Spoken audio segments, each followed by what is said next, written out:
मद्रास से एक छोटी टुकड़ी के साथ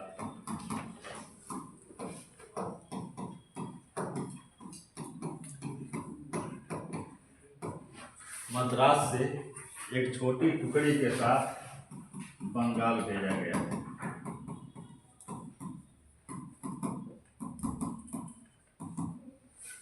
सिराजुद्दौला गलती क्या किया था?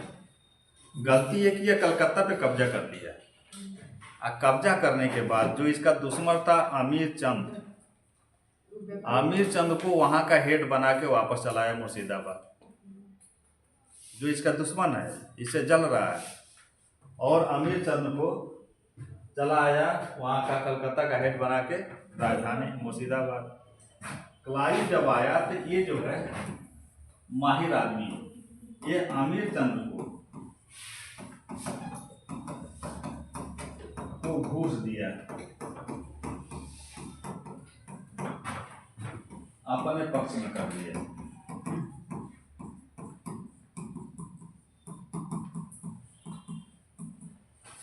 क्लाइव जिसके जिम्मे कलकत्ता नवाब छोड़ के गया था, उसको घूस देके अपने पक्ष में कर लिया। और जब पक्ष में किया, एक सूडो वार लड़ा गया और क्लाइव का अधिकार हो गया कलकत्ता पे।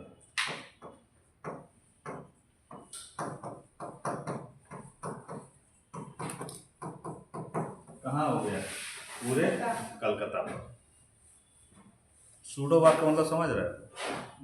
छद्म युद्ध, कि नवाब को लगे कि जिसको हम नियुक्त करके आए हैं वह कलकत्ता को बचाने के लिए लड़ा, लेकिन हार गया। अब हार जीत हो गई तो हो गई। पहले वाले मुगल रूलर होते थे वो मार हाँ, वो तुरंत मार देते सर, इसीलिए इसी से प्रभावित।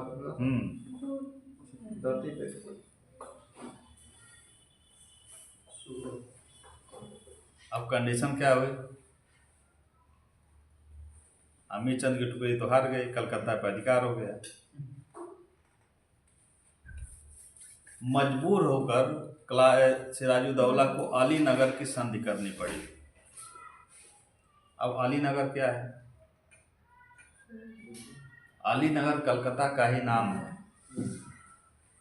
जब फोर्ट विलियम के किलेबंदी को रोकने के लिए कलकत्ता पे अधिकार किया सिराजुद्दौला, तो कलकत्ता का नाम बदल कर रख दिया था क्या? अलीनगर। तो वहीं पे संधि हुई, इसीलिए इसको कहा जाता है अलीनगर की संधि। अधिकार मजबूर होकर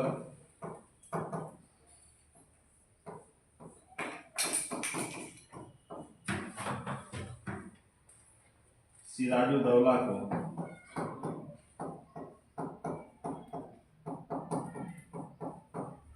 अलीनगर की संधि,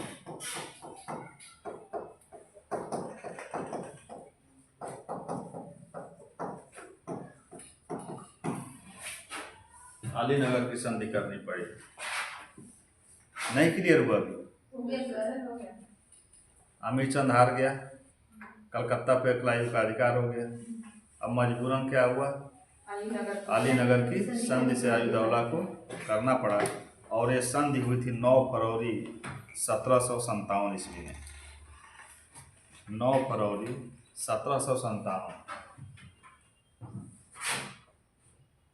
अलीनगर की संधि कब हुई थी? 9 फरवरी। ये डेट बहुत इंपॉर्टेंट है, पूछा जाता है अलीनगर की संधि कब हुई थी? 9 फरवरी 1757। हम धीरे धीरे प्लास्टिक तरफ बढ़ रहे हैं। अलीनगर की संधि, संधि की शर्त क्या थी? अलीनगर की संधि की शर्तें इसको हटाएं। नहीं रुकिए।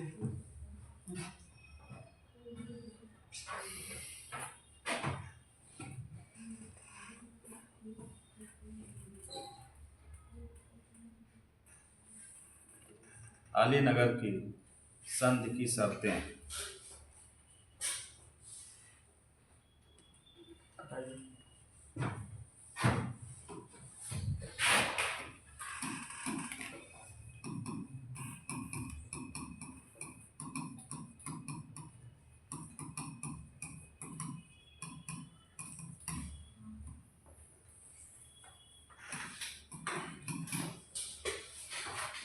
पहली शर्त थी कि कंपनी को व्यापारिक एकाधिकार प्राप्त हो गया।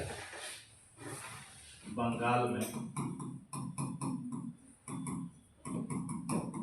कंपनी को व्यापारिक एकाधिकार प्राप्त।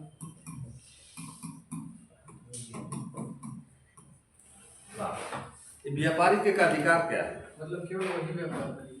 केवल वही व्यापार करेगी, अन्य कोई कंपनी व्यापार नहीं करेगी, क्योंकि फ्रांसीसी भी थे, पुर्तगाली भी थे। तो एकाधिकार, ये कंडीशन कब इसको प्राप्त हुआ था? फारूक हसीर के ज़माने में। कब? 1717 ईस्वी, जो मैग्ना कार्टा कहा जाता है।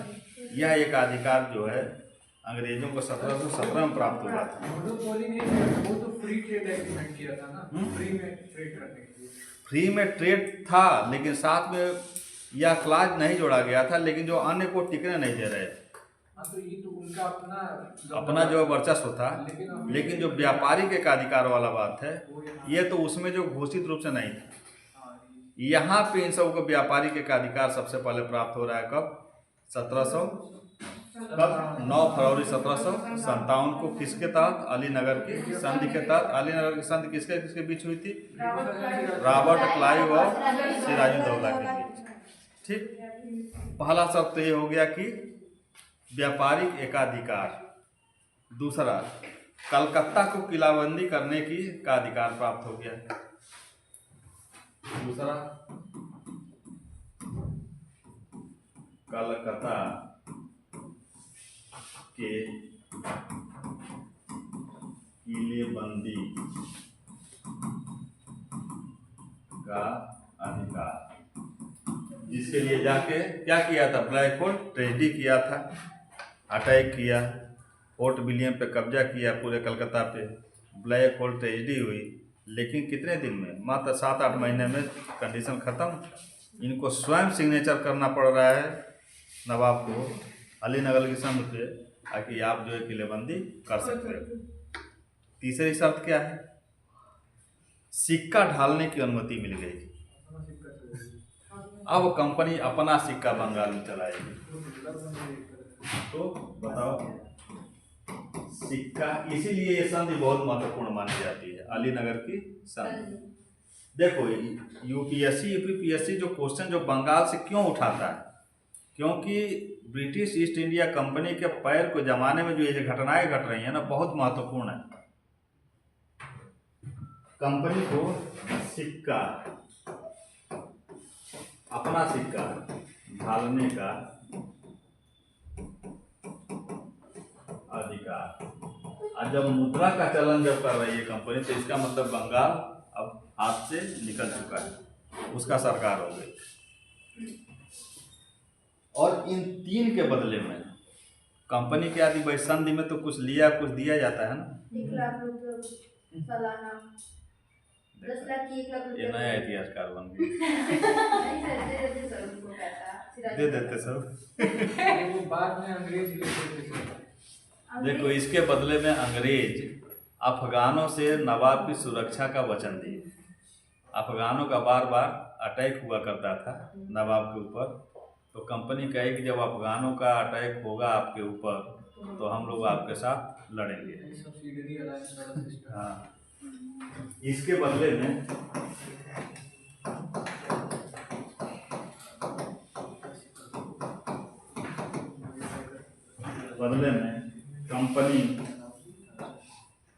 कंपनी का मतलब वही अंग्रेज, कंपनी नवाब को अफगानों से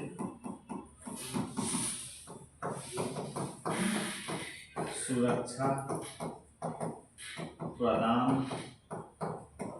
करने का वचन दिया कि अब आप मेरे हो गए, अब आपके ऊपर अगर जो अफगान अटैक करते हैं तो हम लोग मिलके अफगानों से लड़ेंगे। साफ दिख रहा है कि अपनी सुरक्षा खुद नहीं कर पा रहे, तो डिफरेंट होगा। वही तो सबसे बड़ी बात यही से शुरू हो रही है। सहायक संधि का जो कॉन्सेप्ट अंग्रेज, ठीक है, इसको सहायक संधि के दायरे में हम नहीं रखते, लेकिन स्टार्टिंग इसकी शुरू हो गई, सहायक संधि की शुरुआत हो गया है।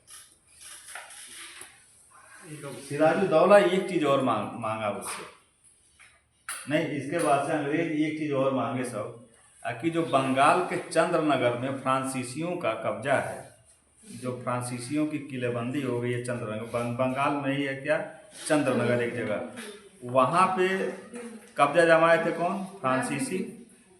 और कलकत्ता वाले एरिया में कौन कब्जा जमाए थे, अंग्रेज। तो क्लाइव कहा कि आप इस संधि में एक चीज़ और शामिल कर लीजिए कि चंद्रनगर से हम लोगों को जिम्मा दे दीजिए कि फ्रांसीसियों को भगा दें। तो यहाँ थोड़ा बुद्धिमानी दिखाया, कहा कि नहीं, फ्रांसीसियों को हम बंगाल से भी नहीं भगाएंगे। तो मान गए सब, फिलहाल मान गए सब, चलो ठीक है, नहीं भगाएंगे। क्या बुद्धिमानी यहाँ पे किया था, चेक एंड बैलेंस, कंपटीटर रखा, कि ये अगर जो उग्र होते हैं तो हम फ्रांसीसियों के शरण में चले जाएंगे उनसे मदद लेने के लिए। दूसरा साइड कमजोर था इसलिए। हाँ, इतना क्लियर वाली नगर संधि में क्या हुआ, पहला एक ये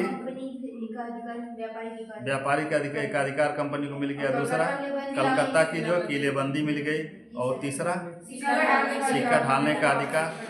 इसके बदले में सिराजुद्दौला को क्या आश्वासन दिए, अफगानों से आपकी हम सुरक्षा प्रदान करेंगे। कौन सा अफगान, वो अफगान वहाँ से जाके अटैक करते हैं बंगाल जाके, कौन ये मुगल में जो अफगान, नहीं, जो मुगल वाले अफगान हैं जो भटक रहे हैं बंगाल से बिहार के एरिया में, उसको गई है।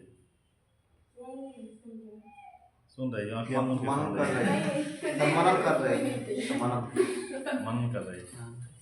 चलिए, अफगान था कि मुगल, क्या अफगान था। चलिए, हाँ, यहाँ पे बंगाल में मोनोपोली तो मिल गई ब्रिटिशर्स को, फ्रांसीसी को उसमें रखने का क्या मतलब हुआ, वो तो ट्रेड कर नहीं पाएंगे, मोनोपोली इनकी है, फ्रांस तो खुद ही वापस चले जाते हैं। ये कलकत्ता वाला कुछ एरिया की बात हो रही है, आपने बंगाल दिखाया, कलकत्ता वाले एरिया जो है उसमें नहीं, तो बंगाल में है तो किताब में बंगाल ही है, लेकिन जैसे कि व्यापारिक का अधिकार का मतलब यह है ना कि व्यापारिक अधिकार कुछ वस्तुओं पे था, इसका हर व्यापार पे नहीं है, कुछ वस्तुओं पे एक अधिकार है, समझे। ऐसा नहीं है कि सारे वस्तुओं पे जो है इन्हीं का जो कब्जा रहेगा, वो एक अधिकार प्राप्त होगा। इंग्लैंड से क्या बेचते थे यहाँ पे? इंग्लैंड से बनी बनाई वस्तुएं आती थी, रॉ मटेरियल यहाँ जाता था, और वो रॉ मटेरियल से जो विशेषकर कपड़ा बन के जो है भारत में आता था। इसीलिए कहा था सूती कपड़ों का देश कौन है, भारत। बांग्लादेश वाला सूती कपड़ों का देश जो है भारत को कहा जाता था, और वह सूती कपड़ों का देश ब्रिटेन निर्मित सूती कपड़ों से भर गया। और एक ऐसा दौर चला जिसमें बुनकर अपने अंगूठे काट लिए, बुनकर अपने अंगूठे काट लिए, क्योंकि उनको जो जीविकोपार्जन के लिए भी उनका जो है कुछ नहीं निकल पा रहा है, क्योंकि कंपनी में जो कुछ भी बनेगा वह जो है जो हस्त निर्मित होगा उससे सस्ता होगा, उससे सस्ता होगा। अब भारत के लोग, अब अभी देखो, अच्छा किसी भी देश के लोग सस्ता ही तो खरीदते हैं, सस्ता और फिनिश। कंपनी से ब्रिटेन से जो कपड़ा बन के आ रहा है वह सस्ता भी है, और यहाँ की अपेक्षा बहुत जो है मुलायम और फिनिश भी है, चमकदार है। यहाँ पे क्या हाथ से बुना जा रहा है।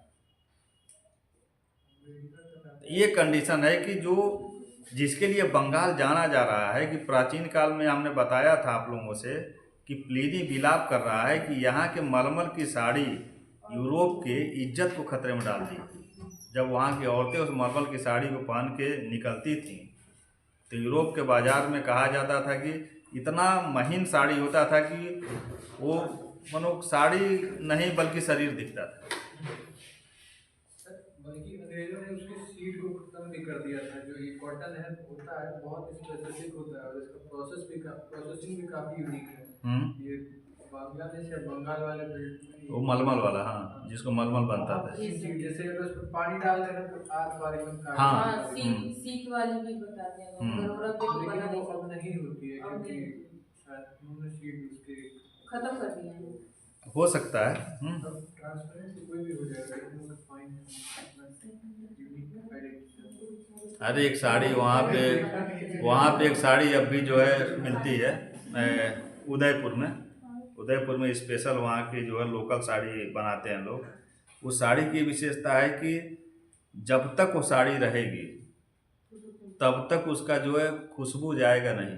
हाँ, वो करके बनाते इस तरह से होता है कि मानो फट जाए, उसको रुमाल बना लो उस साड़ी का फाड़ के, मानो फटने के बाद, यूज होने के बाद, साल 2 साल बाद भी, तब भी उसमें से खुशबू जो है आती रहती है। अरे एक साड़ी है, उसको ये अपने भारत की ये लोकल विशेषता है। अभी लोकल हाँ? राजस्थान में राणा प्रताप को नहीं पढ़े हो? तो वही तो उदयपुर। चलिए अब क्या हुआ, ये सब चीजें हो गई। अलीनगर की शादी कब हो रही है? फरवरी में हो रही है ना। और मार्च में क्लाइव एवं वाटसन 2 सेनापति मिलकर चंद्रनगर पर कब्जा कर लिए। अलीनगर की संधि हो रही है फरवरी में, 9 फरवरी को, और ये 1 महीना भी नहीं बीता, मार्च में क्लाइव क्या किया, चंद्रनगर पे कब्जा कर लिया।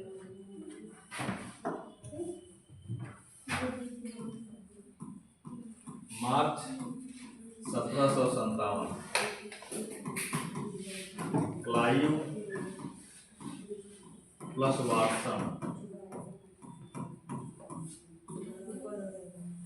एक क्लाइव और दूसरा सेनापति है वाटसन, मिलकर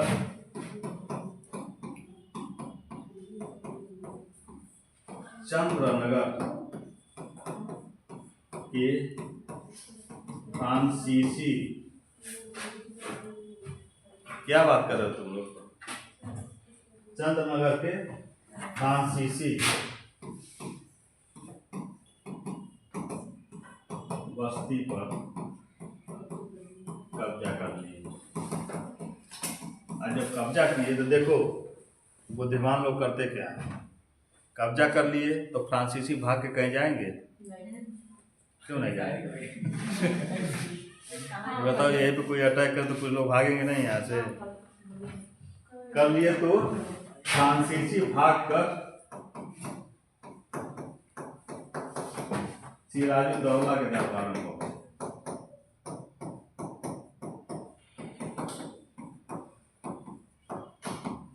सिराजुद्दौला के शरण में पहुंच गए।